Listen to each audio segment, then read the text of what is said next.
Assalamualaikum warahmatullahi wabarakatuh. Perkenalkan, nama saya Muhammad Ardiansyah Pratama dari kelas 11C. Di sini saya akan menjelaskan tentang peristiwa yang terjadi di sekitar proklamasi. Peristiwa sekitar proklamasi. Pembentukan BPUPKI 1 Maret 1945 dibentuk BPUPKI atau Dokuritsu Jumbi Chosakai. BPUPKI bertugas menyelidiki hal-hal penting yang berhubungan dengan persiapan kemerdekaan Indonesia. Dr. Ajirman Widyodiningrat dilantik menjadi Ketua BPUPKI pada tanggal 28 Mei 1945. Persiapan Proklamasi Kemerdekaan Indonesia tanggal 7 Agustus 1945, BPUPKI dibubarkan. Sebagai gantinya, Jepang membentuk PPKI, Tokuritsu Junbi Inkai, yang diketuai oleh Insinyur Soekarno. Wakilnya adalah Dr. Andes Muhammad Hatta dan Mr. Ahmad Subarjo. Sebagai penasihat Jenderal Trauci. Tanggal 12 Agustus 1945, Jenderal Trauci menyampaikan kepada tiga tokoh itu telah memutuskan untuk memberikan kemerdekaan kepada Indonesia. Ketiga tokoh itu pulang menuju Jakarta pada tanggal 14 Agustus 1945. Rengas Dengklok. 14 Agustus 1945, Jepang menyerah tanpa syarat kepada sekutu. Sultan Syahrir yang telah mengetahui kekalahan Jepang segera menemui Bung Karno dan Bung Hatta. Sultan Syahrir mendesak kedua tokoh tersebut untuk segera memproklamasikan kemerdekaan Indonesia. Perbedaan pendapat antara golongan muda dan golongan tua. Golongan tua menghendaki proklamasi kemerdekaan Indonesia menunggu keputusan dari pemerintahan Jepang. Proklamasi kemerdekaan Indonesia harus persiapan dengan matang. Proklamasi kemerdekaan Indonesia dilaksanakan setelah sidang PPKI tanggal 16 Agustus 1945. Insinyur Soekarno dan Muhammad Hatta dibawa oleh golongan muda, yakni Soekarni, Yusuf Punto dan Sudanko Singgi ke Rengas Dengklok.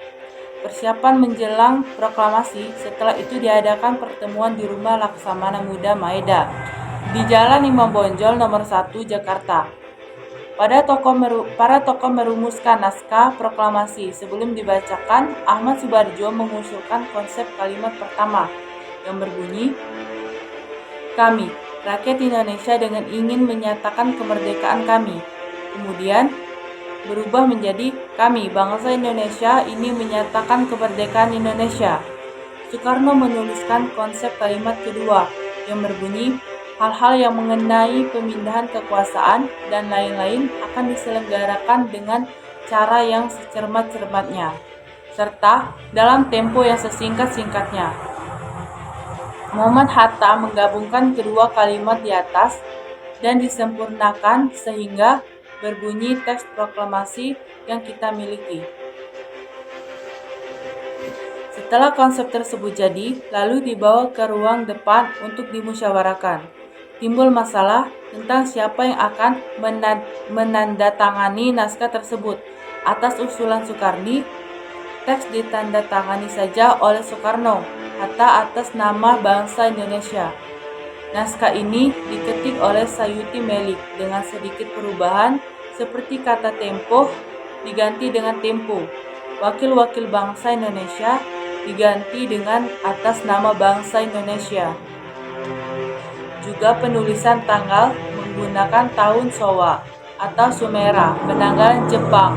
Naskah yang diketik disebut sebagai naskah yang otentik atau sejati. Naskah kemudian ditandatangani oleh Soekarno-Hatta. Perumusan sampai pendatanganannya baru selesai sekitar pukul 4 tanggal 17 Agustus 1945. Diputuskan saat itu juga bahwa proklamasi akan dibacakan pada tanggal 17 Agustus 1945 pada pukul 10.00 di halaman rumah Soekarno, Jalan Pegangsaan Timur 56 Jakarta. Tepat pukul 10.00 waktu Jawa dikumandangkanlah proklamasi kita Soekarno, didampingi Hatta, membuka dengan pidato singkat, kemudian membacakan teks proklamasi yang telah disusun semalam sebelumnya. Dikibarkan sang Dwi Warna oleh perwira peta Latif Hendra Diningrat dan Sihut diiringi lagu Indonesia Raya. Penyebar luasan berita proklamasi Ada Malik mengambil salinan proklamasi, diserahkan pada Asaba Pagi, untuk diteruskan pada Pangulu Lubis yang kemudian menyiarkan melalui corong radio kantor berita Dome Maladi. Dan Yusuf Rono di Puro, pemudi yang bekerja di stasiun radio, mengambil alat memancar dan menyebarluaskan ke pelosok negeri Cikal Bakal. Munculnya RRI.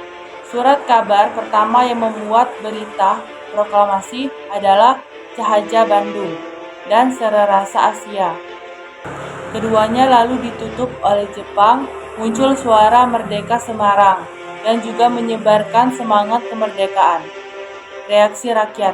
Rakyat menyambut baik dan sukacita berita tentang proklamasi. Bendera merah putih berkibar di mana-mana. Coret-coret anti-imperialisme dilakukan di setiap sudut kota, terutama ditunjukkan pada pasukan sekutu yang akan mengambil alih kekuasaan dari tangan Jepang. Rapat di lapangan Ikada 19 September 1945. Baik, sekian penjelasan tentang peristiwa sekitar proklamasi. Maaf apabila ada kesalahan kata atau salah dalam penyebutan. Saya akhiri, wassalamualaikum warahmatullahi wabarakatuh.